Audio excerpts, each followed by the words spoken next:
성경은 하나님의 뜻을 인간이 이해할 수 있는 언어로 담고 있는 책입니다.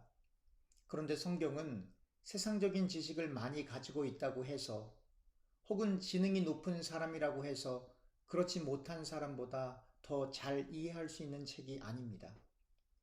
누가복음 10장 21절입니다. 그때 예수께서 성령으로 기뻐하시며 이르시되 천지의 주제이신 아버지여 이것을 지혜롭고 슬기 있는 자들에게 숨기시고 어린 아이들에게는 나타내심을 감사하나이다. 옳소이다. 이렇게 된 것이 아버지의 뜻이니이다. 성경은 믿음이 전제되지 않고는 이해할 수 없는 책입니다. 다시 말하면 성령 하나님을 통하여 인간에게 믿음이 주어지지 않으면 성경을 하나님의 뜻대로 이해할 수 없습니다. 그래서 이 세상에서 높은 학식을 가지고 있는 사람일지라도 세상의 지혜와 지식을 많이 소유한 사람이라 할지라도 어린아이처럼 하나님을 절대적으로 의존하지 않는 사람은 하나님의 뜻을 올바로 깨달을 수도 믿을 수도 없는 것입니다. 사실 인간이 과학을 통하여 여러 가지 법칙을 발견해내고 과학의 발달로 인하여 우리의 삶이 더욱 편리하게 되지만 그리고 의학의 발달로 많은 질병을 고치고 있지만 그러나 여전히 해결되지 않는 과학적인 질문들이 증가하고 있고 여전히 의사들이 치료할 수 없는 질병으로 많은 사람들이 죽어가고 있습니다. 이 세상에 가시적으로 나타나는 현상과 원리를 설명하기에도 역부족인 인간이 어떻게 하나님을 인간 스스로의 힘과 노력으로 알 수 있겠습니까? 그래서 하나님은 인간에게 두 가지를 통하여 하나님 당신을 계시하셨습니다. 첫째로 자연을 통한 하나님의 계시입니다.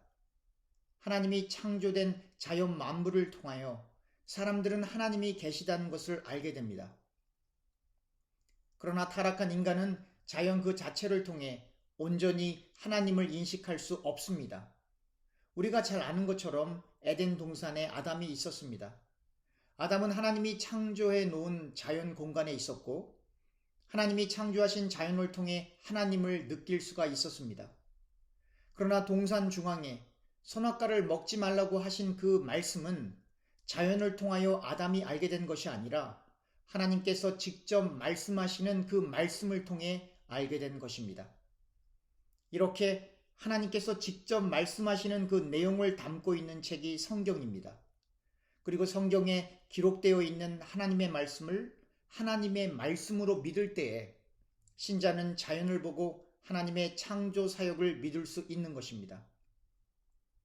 불신자들은 자연을 보고 막연히 신이라는 존재가 있겠구나라고 생각하면서 성경에 기록된 하나님이 아닌 인간이 만들어낸 우상이나 혹은 하나님이 창조하신 피조물 가운데 월등해 보이는 대상, 즉 태양과 달과 같은 대상을 신으로 생각하거나 아니면 진화론에 입각하여 하나님의 창조 사역을 배제하고 자연을 이해하기도 합니다.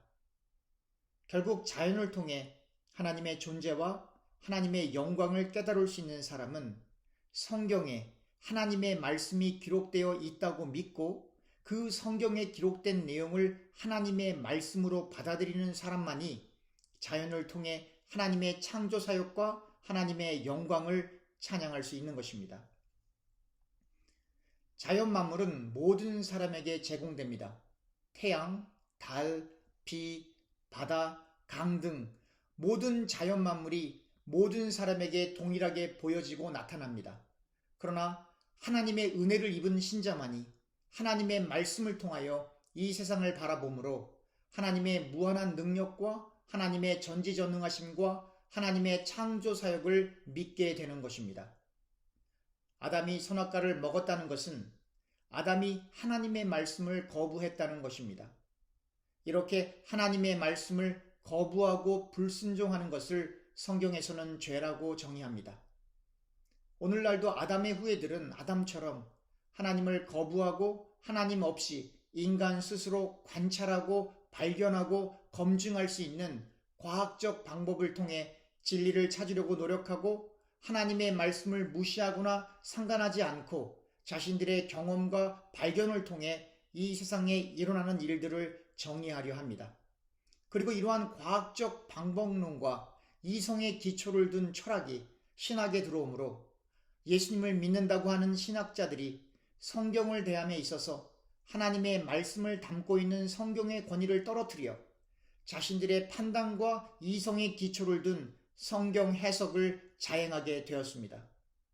먼저 자유주의자들은 성경을 해석하면서 성경의 어떤 부분은 하나님의 말씀이고 어떤 부분은 사람의 말이라고 주장하며 성경을 읽는 독자가 성경의 어느 부분이 사실이고 어느 부분이 거짓인지 결정을 해야 한다고 말합니다.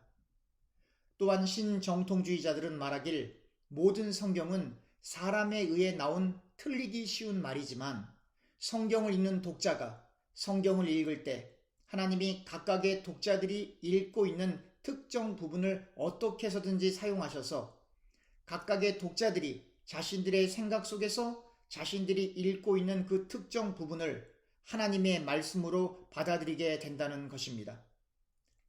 그래서 성경의 어떤 부분은 성경을 읽는 독자에게 하나님의 말씀이 되는 수단이 될 수 있고 각각의 개인에 따라 성경에 기록된 어떤 특정한 부분이 한 사람에게 그리고 또 다른 특정한 부분이 또 다른 사람에게 하나님의 말씀으로 수용하게 된다는 것입니다.